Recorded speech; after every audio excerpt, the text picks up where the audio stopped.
लिया गया था। तो आज 9 पार्टियों के लोगों ने अपनी अपनी बात रख दी है और जो कुछ भी इसके पहले हुआ है उसके बारे में बताया गया है। आप सबको मालूम है कि देश में पहली बार बिहार में जाति आधारित गणना का काम शुरू किया गया। सरकार द्वारा जाति आधारित गणना के आंकड़ों को विधानसभा में पेश कर दिया गया। अब इन आंकड़ों के आधार पर आप सभी को बिहार के लोगों के सामाजिक, आर्थिक और शैक्षणिक स्थिति के बारे में अवगत करा दिया गया। मैंने जो भी स्थिति आंकड़े से जो कुछ भी आया है उन सब चीजों को पूरे तौर पर रख दिया गया है। हम तो आग्रह करेंगे कि जरा गौर से देख लीजिए, जो सवेरे सब लोगों को दे दिया गया है। आप देखिएगा कि एक एक जाति के आधार पर, एक एक इलाके के आधार पर पूरी जानकारी दी गई। तो आप उसको देख लीजिएगा और इसके बारे में तो जो कुछ भी हुआ है, अब सभी दलों ने तब तक इस संबंध में अपनी अपनी बात रखी है। तो अब सबसे बड़ी चीज है कि देखिए, जो सबसे पहले जो आप लोग बात बोलते रहते हैं, तो हम तो पहले भी न बोल दिए थे भाई, 17 में भी बोल दिए थे, अब 20 में भी बोल दिए थे यही हाउस में। तो हम फिर आपको बता देना चाहते हैं। और उस दिन जब हम लोग 9 पार्टी का मीटिंग किए, जब रिपोर्ट आ गया तब भी हम बता दिए थे कि आखिरकार कब हमारे मन की राय हुई और बाकी कौन क्या बोलते हैं ये सब चीज को भुला जाते हैं। हम जब आप ही लोग, हम लोग सब साथे थे, तो हमारा जो कम्मा है उसको भुला जाते हैं। क्या भूलते हैं?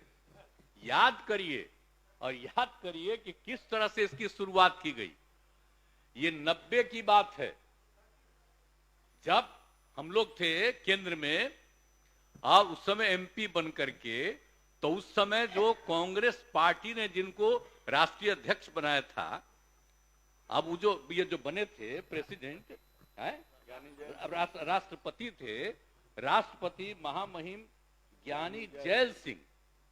और जब हम बने थे ना मंत्री वहां, उस समय 70 की बात है, तो जहां हमको रहने का जगह मिला था उसके 3 जगह के बाद वही थे ज्ञानी जैल सिंह। और उन्हीं का खबर आया कि वो मिलना चाहते हैं। हम कह रहे भाई राष्ट्रपति थे, यहां आए थे वो, और यहां पर आए थे और उसमें यहां पर एक उद्घाटन करने के लिए यहां पर कार्यक्रम में, नहीं अस्पताल का नहीं, उनका उद्घाटन करने आए थे जेपी का। तो यहां पर आए थे और उस समय तो उनसे परिचय हो गया था हम लोगों का, एमएलए थे तब की बात है। और जब वो हमको खबर दिए कि हम आके मिलना चाहते हैं, हम कह रहे बापू इतने बड़े नेता हैं, हम कहला हम ही चले गए। जैसे ही हम आए ऑफिस से तुरंत हम उनके यहां चले गए। और जब गए साहब 1 घंटा उन्होंने ही हमको समझाया, कहा कि देखो एक बात समझो, जो होना चाहिए इस देश में जाति आधारित जनगणना होना चाहिए। तब उनकी बात सुन करके ही हमको समझ में आया कि इस पूरे देश में जाति आधारित जनगणना होना चाहिए। ये मेरा 1990 की बात है और उसी समय हम इस बात को समझे। और जब इस बात को समझे तो तुरंत हम अपने सब पार्टी के बड़े बड़े नेताओं से मिले। आप समझ लीजिए कि हम चले गए श्रद्धेय मधु लिमय जी से, और उनको हम कहे, और उन्हीं के साथ बैठे हुए थे उस समय जो तत्कालीन वित्त मंत्री थे मधु दंडवते जी, सब बैठे हुए थे। हमने बताया कि उन्होंने हमको कहा, तो उन्होंने सुनने के बाद कहा कि नहीं ठीक है, जो तुम अब करो इसके बारे में तुम आगे बढ़वाओ, बात करो। और तब उस समय के माननीय प्रधानमंत्री जी से भी हम मिले, विश्वनाथ प्रताप सिंह जी से, और उनको भी हमने अनुरोध किया कि जाति आधारित जनगणना होना चाहिए। अब बाद में हम उनको तो कह दिए, बाद में वो कहे कि अरे भाई शुरू हो गया है इसलिए अब इस बार पॉसिबल नहीं है, तो नहीं हुआ। लेकिन आप जान लीजिए कि उसी समय से जाति आधारित जनगणना की बात, एक बात अच्छी तरह जान लीजिए, 1990 में, 1990 कह रहे हैं, 1930 में जब ये सब शुरू हुआ था तो अंग्रेज ही राज कर रहा था उस समय। तो यहां का शुरू हुआ था, तब पहला बार जो हुआ था तो जाति आधारित जनगणना हुआ था, और कुछ दिन के बाद हुआ था। अब बाद में फिर जाति आधारित बंद हो गया। अब उसके बाद ये फिर हुआ कि नहीं जाति आधारित जनगणना हो जाए तो जो बड़ा अच्छा रहेगा। तो इसीलिए हम लोग शुरू से मांग करते रहे और उसी के आधार पर आपको याद है ना, यहीं पर पास हुआ जब आप ही थे ना स्पीकर साहब, वहां बैठे हुए थे। तो 19 में भी हम लोगों ने कहा कि भाई आप इसके बारे में कर दीजिए, और सर्वसम्मति से हाउस से पारित हुआ। तो हम लोगों ने सेंटर को भेजा, दोनों हाउस में, विधानसभा विधान परिषद दोनों में। और दूसरी बार फिर 20 में भी, तो दोनों हाउस से पारित होकर के भेजा गया।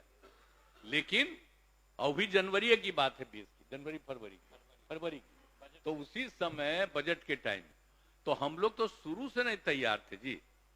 अब बाद में फिर याद करिए कि हम लोगों ने, तो 20 में तो आ गया कोरोना, तो शुरू नहीं हुआ।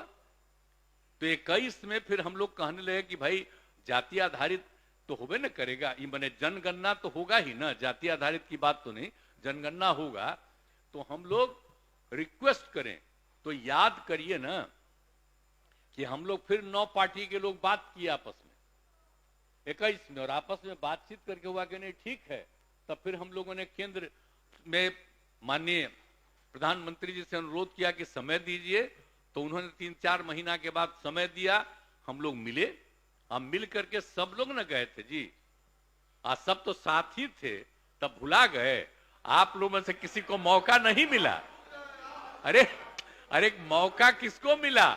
जो दूसरा पटिया से ज्वाइन कर लिया था, उसी को दे दिया। हमने कहा है बेचारे को उतना मालूम, कहना बोले, उसको भी हम इज्जत करते हैं, लेकिन वो भी बोला कि नहीं होना चाहिए। और सब लोग बोले, ये लोग सब थे, विपक्ष में थे, हम लोग तो इधर थे, आप भी इधर थे। और उस समय जाके उनको हम लोगों ने अनुरोध किया, और अंत में बाद में वो कहे कि नहीं साहब, जो होगा नहीं अभी। एक बात ऐसे ही जनरली कह दिया गया कि भाई अपना राज्य में करना है तो उस समय की बात है, भूलिएगा मत। अभी तरह जाता है कोर्ट में, कौन जाता है? खोजना ना चाहिए कि ये जाता है कोर्टवा में। याद करिए ना भाई, उसी समय बात हुआ। तब हम लोगों ने फिर मीटिंग किया 9 पार्टी का कि हम लोग करेंगे, तो सबकी सहमति हुई। और जनगणना, जाति आधारित जनगणना तो केंद्र का था, तो हम लोगों ने कहा कि जनगणना का तो पावर उनको है, तो हम लोग जाति आधारित गणना करेंगे। जनगणना नहीं, उसमें भी सब कह रहा था, तो कह रहे जनगणना तो करेगा केंद्र, हम लोग तो गणना की बात किए। तो एक एक बात कह करके हम लोगों ने सफाई दी थी, और उसी आधार पर सबके राय से आज जो काम शुरू कर दिया गया, बोलिए। और उसी आधार पर जो हुआ, फिर अलग अलग भी हो गए, अलग बात है, लेकिन सबकी सहमति से हुई है। और उसके लिए बड़े पैमाने पर लोगों को लगाया गया, उस सबकी ट्रेनिंग हुई, और उसके आधार पर उन लोगों ने काम करना शुरू किया है, और उसी के आधार पर हुआ। और वो जब चल रहा था, तो बीच में कोई कोर्ट में कर दिया, तो जनवरी याद करिए, इसी साल के जनवरी में सबसे पहले उन लोगों ने कहा कि जितने लोगों का बिल्डिंग है, घर है, उस सब के घर पर जाकर के एक एक जगह देख करके और सब में लिख करके दिया, बात किया कि आप लोग कौन कौन हैं, और वहां पर एक एक चीज लिख किया। और उसके बाद फिर और भी पूरा जब एक जगह से निकला, तो और भी पूरा अपना मीटिंग करके उन लोगों ने आपस में विचार करके और इसका काम 4 महीना के बाद शुरू किया। और कहा कि थोड़ा समय दे दीजिए, और समय दे दिया गया, और उसको उन लोगों ने काम करना शुरू कर दिया। और जब काम शुरू हो रहा था, काफी तेजी से काम हो रहा था, तब तक वो कोर्ट में चला गया, तो कोर्ट ने इसको रोक दिया। लेकिन कुछ महीना के बाद कोर्ट में फिर हुआ, तो कोर्ट ने कहा कि ना, ये हम राज्य सरकार को अधिकार है, कोई बात नहीं, हम नहीं इंटरफेयर करते हैं, उसको कैंसिल कर दिया। तो काम शुरू हो गया। और उस बीच में सुप्रीम कोर्ट में भी चला गया, सुप्रीम कोर्ट ने कहा कि नहीं, हम इसमें इंटरफेयर नहीं करेंगे, और समय बहुत आगे का दे दिया है, बोलिए कई महीना के बाद। इस बीच में पूरा काम शुरू हो गया। तब पूरा काम जब शुरू हो गया, तो जो भी जाति आधारित गणना के आधार पर जो भी रिपोर्ट्स आए, तो उन रिपोर्ट्स के आधार पर फिर हम लोगों ने जो बात किया, बोलिए आपस में बैठ करके बातें न कर दिए, 9 पार्टियों का सब लोग बैठ करके बातें किए। और उसमें भी हम लोगों ने कहा, सब लोग कुछ कुछ बोल रहे थे, हम कह रहे देखिए ना भाई, आ रहा है रिपोर्ट, और हम लोगों ने तो इसमें कही न दिया था कि जाति आधारित गणना तो होगा ही, लेकिन इसके साथ साथ सबकी आर्थिक स्थिति का भी हम लोग करेंगे। याद करिए ना, हम लोगों ने जो तय किया था कि हम सिर्फ गणना नहीं करेंगे, उसके अलावे सभी परिवार की आर्थिक स्थिति के बारे में जानकारी लेंगे। तो ये दोनों काम करके तो उसी समय हम कह दिया कि दोनों रिपोर्टवा वो फाइनल कर लिया है, और जब हाउस शुरू होगा तो उसमें इन सब चीजों को रख दिया जाएगा और उसमें भी सब लोगों की राय ली जाएगी। तो अब तो बात रख न दिया गया है भाई, अब इतना बढ़िया रिपोर्ट हो गया है। अब कहीं कहीं कोई बोल देता है कि इस जात का बढ़ गया, उस जात का बढ़ गया। हमको जरा बताइए, जब इसके पहले जाति आधारित जनगणना हुई ही नहीं, तो आप कैसे कह रहे हैं कि जात का घट गया, इस जात का बढ़ गया? ये बहुत बोगस बात है, बहुत बोगस बात है। ये सब नहीं बोलना चाहिए। और जब भी हुआ है केंद्र सरकार के द्वारा, सुनिए, बैठिए ना, अरे आप हमारे मित्र हैं, बैठिए ना, मेरा बतवा सुन लीजिए, उसके बाद सुने, हम बात कह देंगे, इसके बाद आप कुछ कहना चाहिएगा तो आपका भी सुनेंगे। मेरा बतवा प्लीज सुन लीजिए। हम तो आपका बतवा नहीं, आपको इज्जत कितना करते हैं, आपके घर हम नहीं गए हुए हैं, तो क्या चिंता कर रहे हैं? छोड़िए ना, सुन लीजिए पूरा बात। तो हम ये कह रहे हैं कि जो दोनों काम हम लोगों ने कर दिया, और जब इतना ज्यादा वो कर लिया रिपोर्ट, तो पब्लिश हो गया है, तब आपके सामने रख दिया गया है। तब अभी कोई बोल देता फलाने जात का ही हो गया, उस जात का ही हो गया। अरे तो इसके बारे में सोचने की क्या बात? आ गया तो हम तो बराबर कहते हैं कि अगर जरा भी है तो हम तो केंद्र से बराबर न कहें शुरू से कि केंद्र को करा लेना चाहिए, जाति आधारित जनगणना कर ले। अभी तो देर न हुआ है जी, 2021 में जो होना था वो नहीं हुआ है, अभी तक देर हुआ, हर 10 साल पर हो रहा था। तो अगर जितना जल्दी इसी साल शुरू कर देना, और अगर इसी को मान लें जाति आधारित जनगणना आप पूरे देश का कर लेंगे, तो आपको आज लगता है कि बिहार में, तो बिहार का जो भी हुआ, पिछले बार का जो भी रिपोर्ट आया है, बोलिए 10-11 का जो रिपोर्ट आया या 20 का जो रिपोर्ट आया, तो जो भी है तो क्या है, अब पहले से संख्या बढ़ती ही ना गई है जी।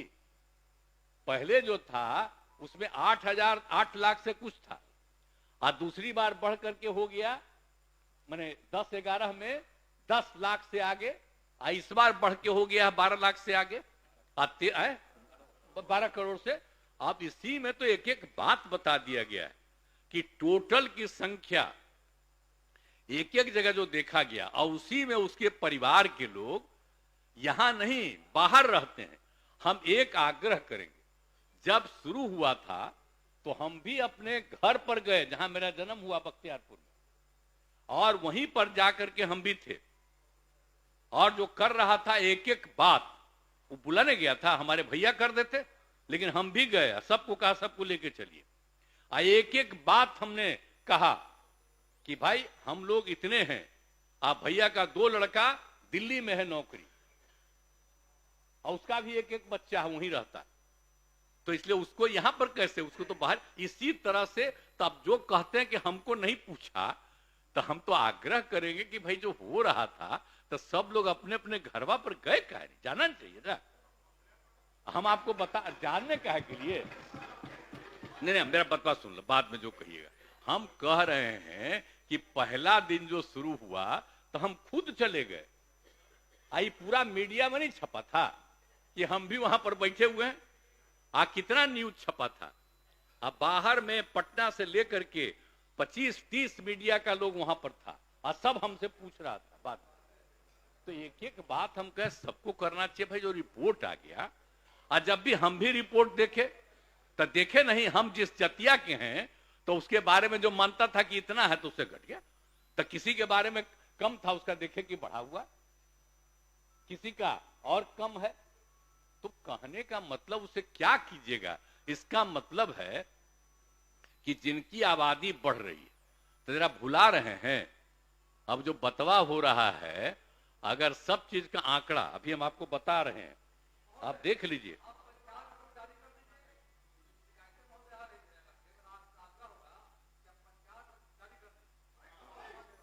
हाँ हाँ सब, अरे सब है, अरे सर आप जरा देख लीजिएगा, सुनिए ना, बैठिए ना, आप अभी आपको बैठे बैठे आपको अभी बैठा सुनिए ना प्लीज। अरे आप सुनिए ना, बैठिए ना, एक सेकंड सुनिए ना। नहीं नहीं आप जो कह रहे हैं आप हस्तांतरण अरे और बतवा सुन न लीजिए। अरे माननीय सुनिए तो मुख्यमंत्री जी सही, बोल आप रहे हैं, बात आप कह रहे हैं वो बैठ अलग जाइए। चीज है। अभी और बतवा सुन न लीजिए प्लीज। अब तो आप बोल दिए ना, बैठ अरे भाई जाइए आप ना। एक बात बोल रहे हैं। बैठिए। अरे अभी तो आप बोल दिए दे ना, दिया गया पूरे राज्य का आपको। आप कह रहे हैं कि सबका सर्वे हुआ है और उसको भी एक एक चीज को पब्लिश कर देना चाहिए, वो बोल रहे हैं। तो हम लोग भी कहेंगे कि वो भी कर देना बाद में, इसमें क्या दिक्कत है। असली चीज है कि जो अच्छा आज तक हुआ है, याद करिए ना, आज तक जो केंद्र से जो किया जाता है जनगणना जो होता है पूरे राज्य का, देश का, तो उसमें कहीं पर भी किसी पंचायत का किसी का कुछ आता है रिपोर्ट? नहीं सुनिए, अब अलग बात है, वो आप कह रहे हैं तो एक अलग चीज है। उन सब चीजों के बारे में भी हम लोग सोच लेंगे, वो आपका विचार है। लेकिन हम आपको कह रहे हैं कि कितना बड़ा काम कर दिया गया।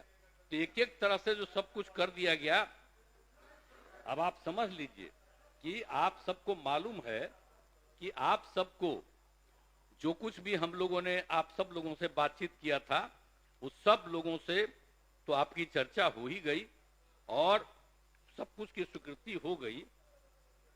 और समझ लीजिए जाति आधारित गणना को 2 चरणों में कराया गया। प्रथम चरण में मकानों के नंबरिंग एवं सूची तैयार की गई है और दूसरे चरण का पूरा सर्वे काम किया गया है। और जब सर्वे का काम अंतिम चरण में था, इसी बीच कुछ लोग पटना मेडिकल कॉलेज में गए थे तो देर हुआ तो हम पहले ही बता दिए हैं। और जो 2 अक्टूबर को ही बापू के जन्मदिन पर हो गया, जो कि आप लोगों से फिर बात कर ही दिया गया। लेकिन आप समझ लीजिए कि आप एक बात अच्छी तरह हम बता देना चाहते हैं आपको कि जाति आधारित गणना के अनुसार बिहार में कुल मिला के मिल गया है 2,76,00,000 परिवार। जो रिपोर्ट आई है वो यही है। तो उसमें दिया गया है, सर्वे करके दिया गया है और उसमें कहा गया है कि 59.13% लोगों के पास पक्के मकान हैं। जो आ गया है कि जितना लोग है, जितना है परिवार, उसको पक्का मकान है। और लगभग 39 लाख परिवार झोपड़ियों में निवास कर रहे हैं, झोपड़ियों में निवास कर रहे हैं। और 63,850 परिवार आवासहीन पाए गए कि उनको किसी तरह का नहीं है। ये सब दिया गया है। आज जिनके पास घर नहीं, जिनके पास घर तो नहीं है, जमीन भी नहीं है उनको, ये सब रिपोर्ट एक एक आ गया है भाई, इसको गौर करिए। अब परिवार की आय के आधार पर 94 लाख से अधिक परिवार आर्थिक रूप से गरीब मिले। आर्थिक रूप से गरीब मिले सब में हम सब जात का करवाए हैं, यानी जो 34.14% हैं, सभी वर्गों में गरीब लोग पाए गए। सामान्य वर्ग यानी अपर कास्ट, जिसमें हिंदू मुस्लिम दोनों, हिंदू के 4 और मुस्लिम के 3 उसमें शामिल, कितना है 25.09% सामान्य वर्ग के। और उसके बाद जो पिछड़ा वर्ग का है उसका 33.16% है और अति पिछड़े वर्ग के 33.58% है। अनुसूचित जाति में 42.93, 42.93% और अनुसूचित जनजाति वर्ग में 42.70%। इतना इनका मिल गया है कि गरीब लोग पाए गए। एक एक चीज का अध्ययन कर लिया तो समझ लीजिए। माननीय मुख्यमंत्री जी 1 मिनट जरा रुक जाएगा। माननीय सदस्यगण, आज के लिए निर्धारित कार्यों के निष्पादन होने तक सदन की सहमति से बैठक की अवधि विस्तारित की जाती है। शुरू किया। ठीक। तो अब ये बात कह रहे हैं आपको कि अब क्या हो गया है, 2011 के जनगणना की तुलना में साक्षरता दर 61.8 के से बढ़ करके, अब सोच लीजिए साक्षरता दर कितना बढ़ा, हम लोग कितना मेहनत किए, भूला गए हैं। हम लोग लगातार जो लोगों के हित में काम किए हैं, तो साक्षरता दर से बढ़कर 79.70% हो गई है। महिला साक्षरता में बहुत सुधार हुआ है, 51.5 से बढ़कर 73.91% हो गया है। कितना विकास हुआ देख लीजिए। अब बिहार महिला शिक्षा के स्थिति में उल्लेखनीय सुधार हुआ है। अब 11 की तुलना में अब बिहार में मैट्रिक पास महिलाओं की संख्या 24,81,000 से बढ़ करके कितना पढ़ाए हैं, तो सब है रिपोर्टेड आपका, क्या भूलिएगा मत कि 24,81,000 से बढ़कर 55,90,000 हो गई है। 11 की तुलना में कितनी पहले लड़कियां पढ़ी हैं? इंटर पास महिलाओं की संख्या, इंटर पास महिलाओं की संख्या पहले कितनी थी? 12,55,000, और उससे बढ़ करके इंटर पास महिलाओं की संख्या भूलिएगा मत 42,11,000 हो गया है, समझे का। और उसके बाद ग्रेजुएट एवं इससे अधिक पढ़ी लिखी महिलाओं की संख्या 4,35,000 से बढ़ करके 34,61,000 हो गई है, यानी लगभग 5 गुना बढ़ गई है। तो हम लोग जो किए हैं लड़का लड़कियां लड़कियों के लिए जो विशेष काम किए, तो उससे कितनी संख्या बढ़ गई, इस बार का रिपोर्ट देख लीजिए, ये सब किया है। और उसके बाद शिक्षा की स्थिति में सुधार के लिए भी सब कुछ किया गया है। तो समझ लीजिए कि 2005 के सर्वे में तो पता चला ना था जी कि 12.5% लोग हैं जिनको बच्चे स्कूलों को बाहर थे, जिनकी संख्या अब नाम मात्र रह गई। अब उसके लिए जो विशेष प्रयास हम लोग किए, जो 2 कम्युनिटी का न था जो पता किया, तो उसके लिए जो प्रयास किए अब बहुत कम हो गया है। 0.5 था 2 साल पहले, अब उससे भी कम हो गया। तो अब ये समझ लीजिए कि इतना ज्यादा विकास हुआ। इस बार के रिपोर्ट में वो सब आ गया, जो अपना राज्य सरकार की तरफ जो काम किया वो भी रिपोर्ट आ गया। तो नए विद्यालय खोले गए, अब विद्यालय को उत्क्रमित किया गया, नए भवन और अतिरिक्त वर्ग कक्ष और शौचालय बनाए गए, सब कुछ किया गया है। तो इस तरह से सब काम जो हम लोग के द्वारा किया जा रहा है, ये सब तो हो ही जा रहा। अब जो आप एक बात और समझ लीजिए, सुनिए ना भाई एक मिनट। अरे जमीनवा तो सीमित न है बिहार में आबादिया बढ़ रहा है, तो जो बगल अगल में घर बनाने लगता है, तो इसीलिए हम कह रहे हैं कि उसकी संख्या को करना। अब आगे सुनिए जरा, भूलिए मत, डिपार्टमेंट भी देखते थे, कहा भूल रहे हैं? कितना बढ़िया जगह बन गया है, अब वहीं चले गए थे, अब भुला गए।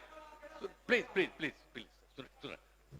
2011 की जनगणना में 6 वर्ष से छोटे बच्चों की संख्या, कुल जनसंख्या आप देख लीजिए, 6 वर्ष से छोटे बच्चों की संख्या तो 11 में हुआ था, उसमें निकला था 18.46%। 2041 में निकला, जब सर्वे किया हुआ था, सर्वे नहीं मतलब उस समय जो जनगणना होता था, जाति आधारित नहीं जनरल, तो उस समय रिपोर्ट था 6 साल से कम उम्र के लोगों का कितना था जनसंख्या, पुरुष हो या स्त्री, लड़का हो या लड़की, 18.46%। पूरे का राज्य में, पूरे का आपका जो भी है, तो उसमें 18.46% था।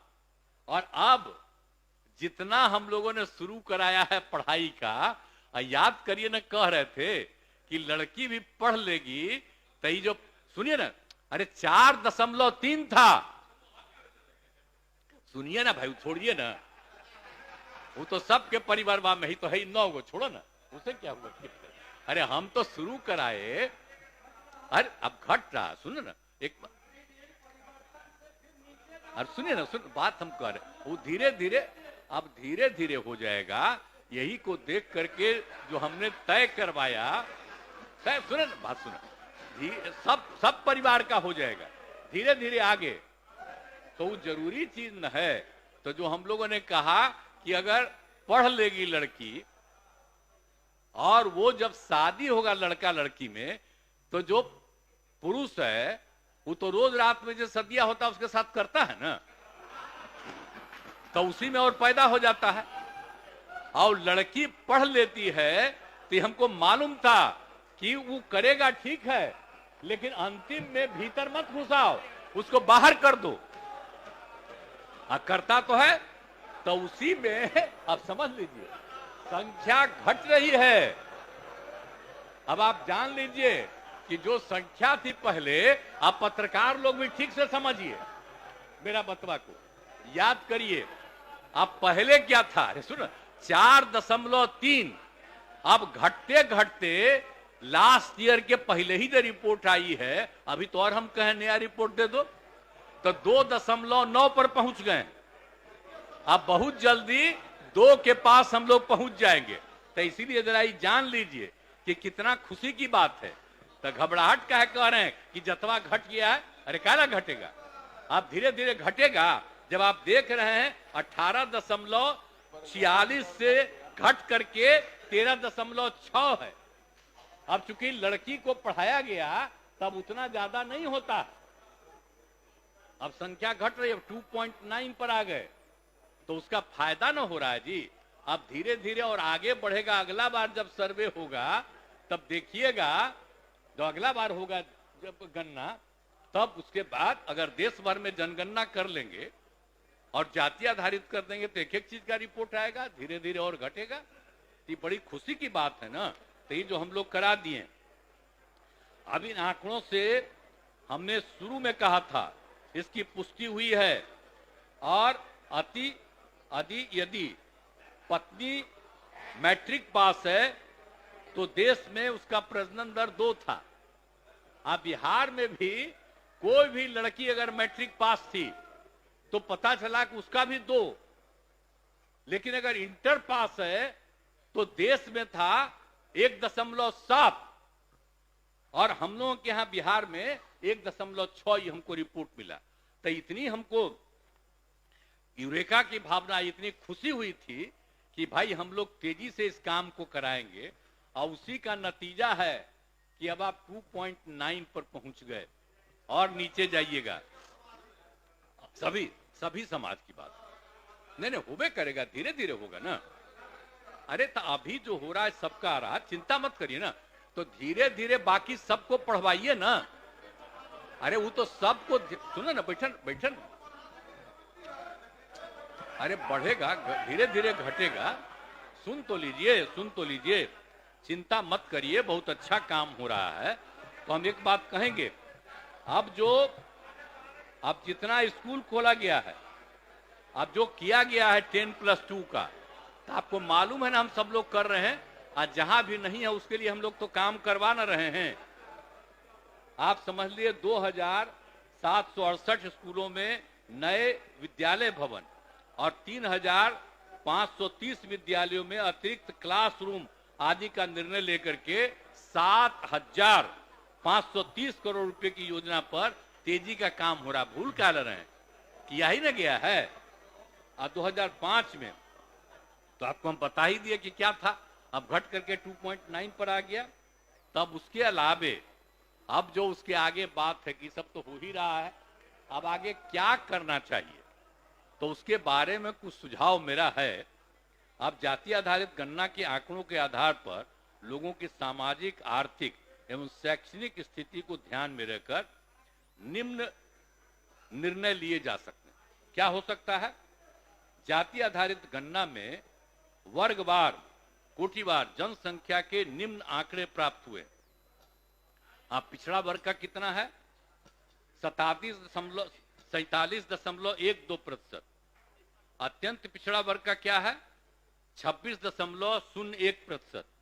अनुसूचित जाति का है 19.65%, अनुसूचित जनजाति का है 1.68% और सामान्य वर्ग के हैं 12.52%।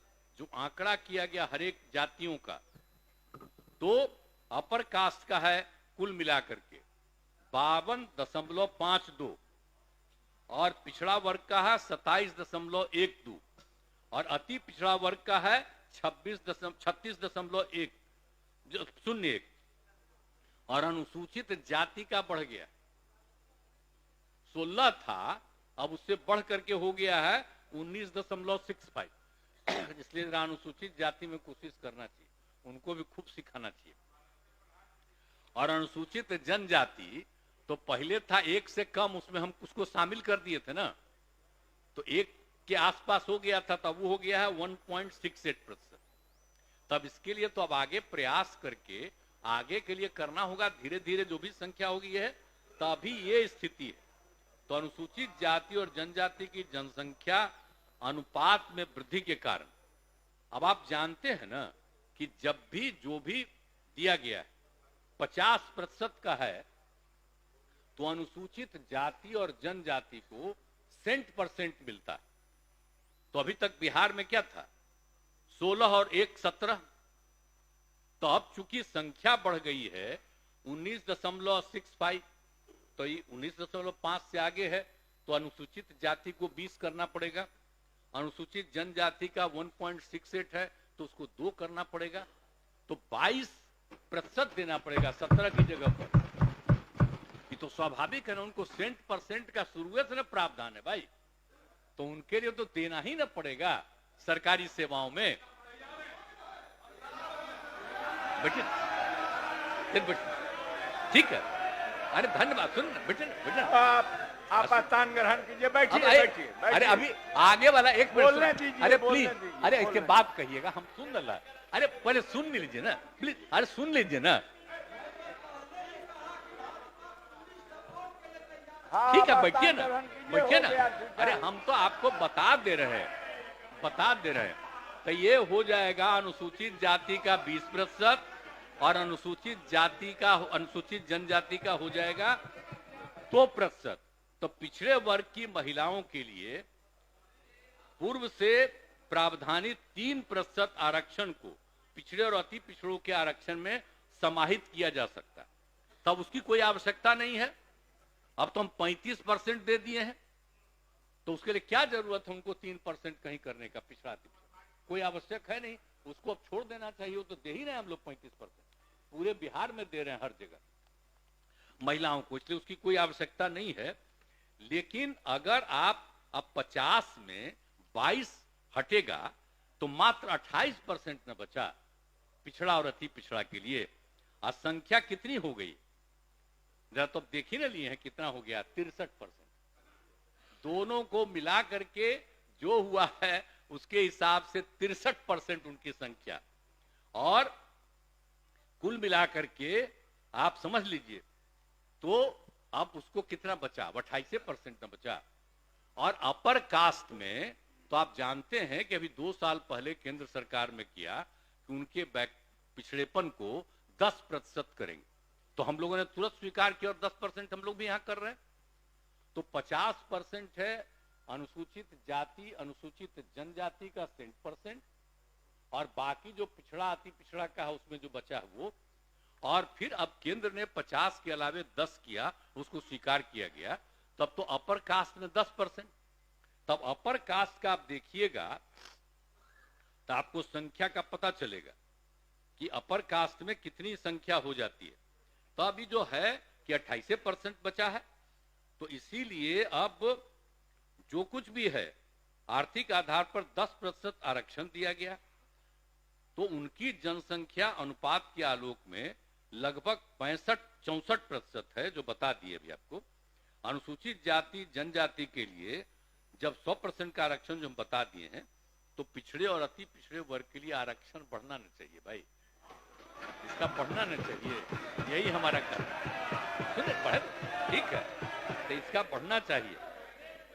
तो मेरा ये कहना है कि भाई जो 50% है तो कम से कम हम 65% कर दें, ताकि 22 से आगे तो 65% कर दिया जाए 50 की जगह पर।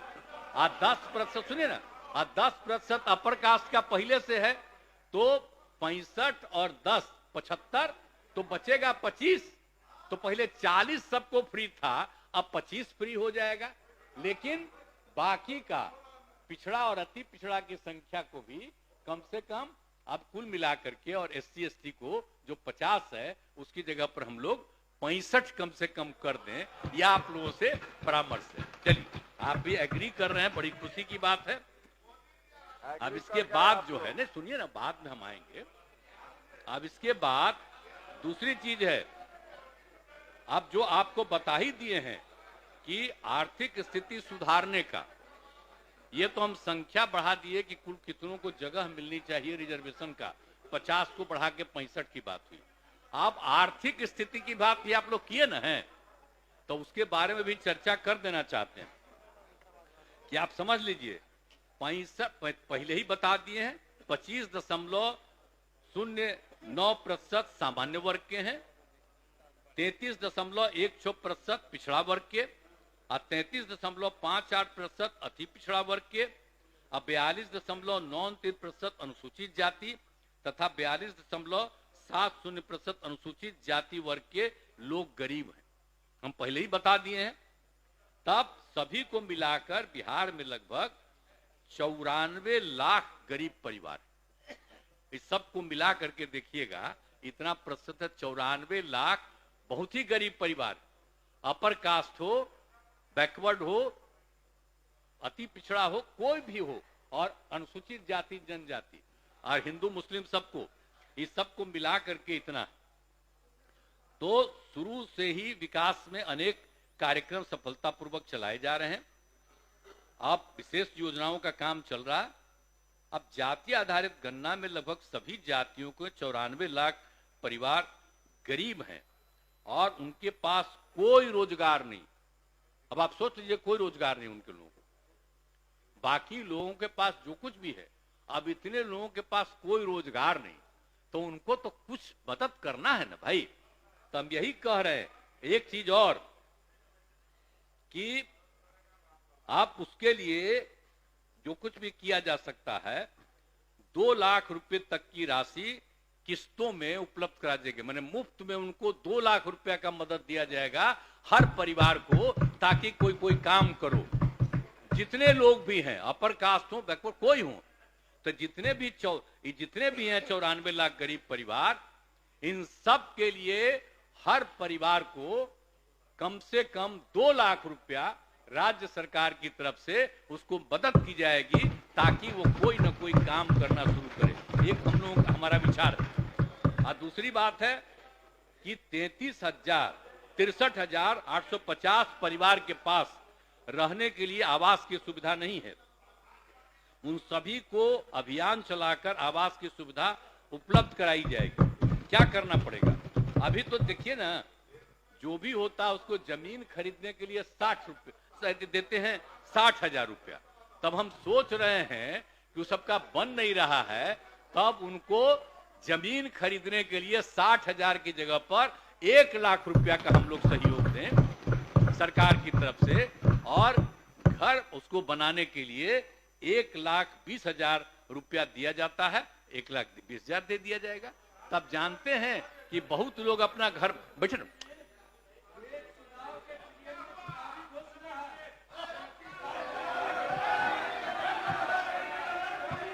अरे नहीं सब बात, अरे ये सब बात नहीं है। अरे हम तो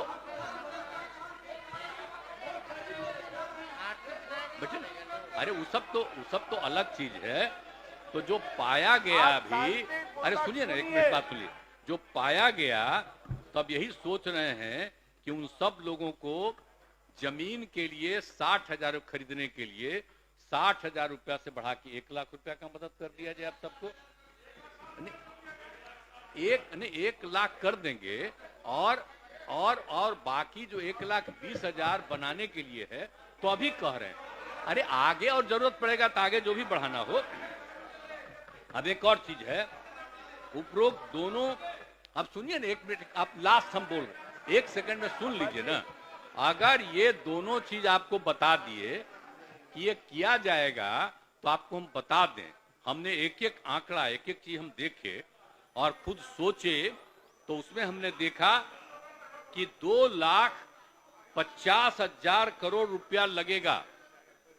तो 2,50,000 करोड़ रुपया यानी दोनों कामों के लिए कह रहे हैं। तो दोनों कामों के लिए जो भी हम बोले उसको मदद करेंगे तो 2,50,000 करोड़ रुपए की जरूरत होगी।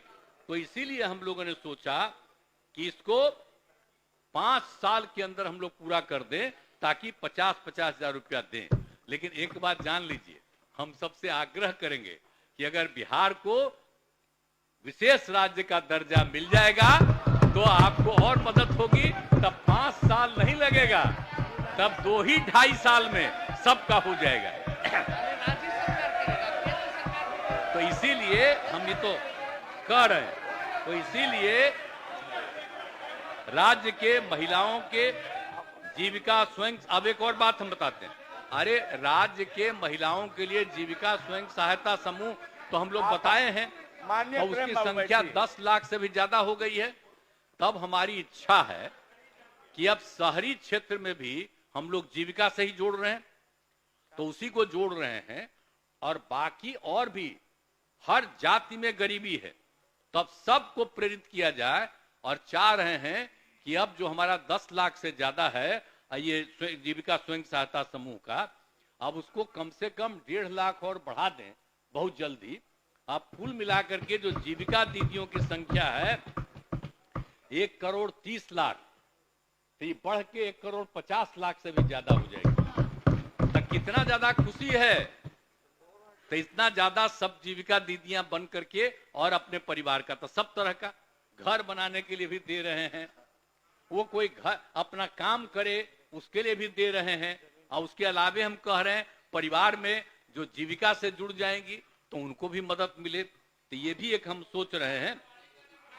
और दूसरी बात है कि अभी भी जो दिया जाता है सतत जीविकोपार्जन योजना, शांति बनाकर एक अलग हम करवाए ना, बोल रहे हैं। एक तो जीविका दीदियों के अलावे एक सतत जीविकोपार्जन योजना जो शुरुआत, अरे बेटे सुनिए, अरे सुन लीजिए ना, बाद में कहिएगा ना, सबका सुनेंगे। अरे सतत जीविकोपार्जन योजना जो हम लोग बनाए, तो सतत जीविकोपार्जन योजना का जो बनाए हैं, तो अब तक 1,65,000 लोगों ने इसका लाभ लिया है। तब इसमें हम लोग मैक्सिमम मदद उसको 1 लाख रुपया का करते हैं। अगर 2 लाख रुपया का मदद कर देंगे तो इससे और ज्यादा संख्या जो गरीब गुरबा परिवार का है, मतलब आप समझ लीजिए स्वयं सहायता समूह के अलावे सतत जीविकोपार्जन योजना का भी हम लोग ये काम कर रहे हैं। और जाति आधारित गणना में, अब सुनिए ना, पंचायत का बात आपको लास्ट में बता रहे हैं, अरे सुनिए ना, वैसे सुनिए, आप एक लास्ट बात सुन लीजिए, इस जाति आधारित गणना में वैसे पंचायतों को भी चिन्हित किया जा रहा है जहां साक्षरता दर, पढ़ाई लिखाई का स्तर राज्य के औसत से कम है। साक्षरता बढ़ाने के लिए शिक्षा विभाग इन पंचायतों में विशेष अभियान चलाएगा। आप जो बोल रहे थे पंचायत का, तब पंचायत का भी करेंगे। अरे सुनो ना बता, तो इसीलिए हम इतना बात आपको बता दिए।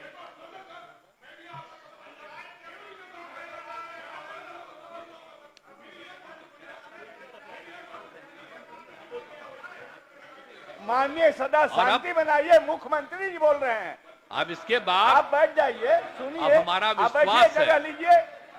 अब जितना बात हमने आपको बता दिए, तो हमारा ये विश्वास है कि जाति गणना के साथ साथ आर्थिक और शैक्षणिक जानकारी के आधार पर खाली जाति गणना नहीं कराए हैं, बल्कि सबकी आर्थिक स्थिति का भी अध्ययन करवा लिए। इन दोनों के आधार पर इन ऐसी नीतियां बना करके नीतियां एवं योजनाओं से समाज के गरीब एवं हाशिए पर अवस्थित लोगों का विकास होगा और न्याय के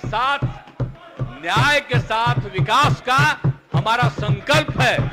जिस दिन हम काम संभाले हैं भूलिए मत, न्याय के साथ विकास का हमारा संकल्प है, ये काम को करेंगे। और लास्ट में हम आग्रह करेंगे कि अगर थोड़ा भी आपको लगता है कि राज्य में हुआ तो ये सब काम शुरू कर दिया जाएगा। और अगर केंद्र सरकार जाति आधारित जनगणना पूरे तौर पर करा करके, और हम तो आग्रह करेंगे उनसे भी कि आर्थिक स्थिति की भी पूरी जानकारी सबका ले लीजिए और उसी से और नीतियां वहां से बना दीजिए, तो उससे सबको लाभ होगा, सब आगे बढ़ेगा। हम तो केंद्र सरकार से भी अपील करेंगे और जो कुछ भी रिपोर्ट है हम लोग ये सारी रिपोर्ट, आज यहां मीटिंग हो रही है और विधान परिषद में भी हो जाएगा, उसके बाद सब हम लोग केंद्र सरकार को भी ये सारी बातों को भेज देंगे कि आप लोग भाई आगे और जो करना है करिए। अब हम लोग तो यहाँ पर कर चुके हैं, इसलिए यहाँ के सुधार के लिए हम लोगों की हैसियत है उसको करेंगे, लेकिन साथ साथ बिहार एक गरीब राज्य है, इसको विशेष राज्य का दर्जा दे दीजिए ताकि बहुत उत्थान होगा और बिहार बहुत आगे बढ़ेगा। और केंद्र के लोग अगर बिहार को, सुनो ना, अरे यार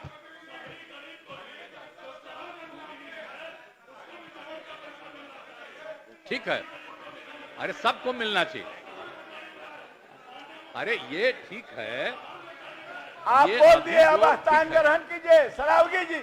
अरे आप अभी कह तो दिए, बैठ कीजिए, कह रहे हैं कि सुनिए ना, हमारी बात है कि अगर हम लोग जो करना शुरू कर, सुनो ना भाई, बतवा सुन लो, खाली बोल कह रहा, कितना बार घर वापस जाते हैं, खाला बार बार बोल रहे हैं आप, सुन न लीजिए, यही चल से बोलना पड़ता है आपको कि हम कुछ बोलेंगे और मीडिया वाला लिखेगा तो कम से कम दिल्ली वाला आपको भी इज्जत देगा। छोड़िए ना, बेमतलब की बात है, हम तो आप ही की इज्जत दे रहे हैं।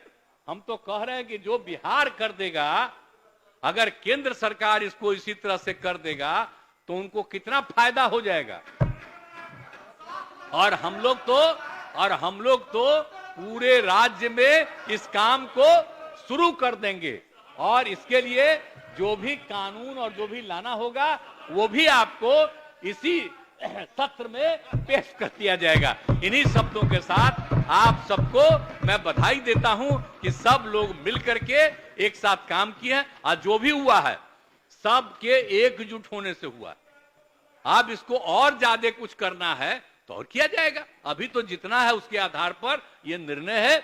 और यही आप सब लोगों से आग्रह है कि सब लोग इसके पक्ष में धीरे धीरे बोलबे किए हैं कि हम लोग पक्ष में, तो अब इस तरह से करके हम लोग लोगों के हित में उनके विस्तार का काम कराएंगे। तो इन्हीं शब्दों के साथ आप सबको बहुत बहुत धन्यवाद। माननीय सदस्यगण, आज दिनांक 7 नवंबर 2023 के लिए स्वीकृत निवेदनों की कुल संख्या 34 है। अगर सदन की सहमति हो तो इन्हें संबंधित विभाग को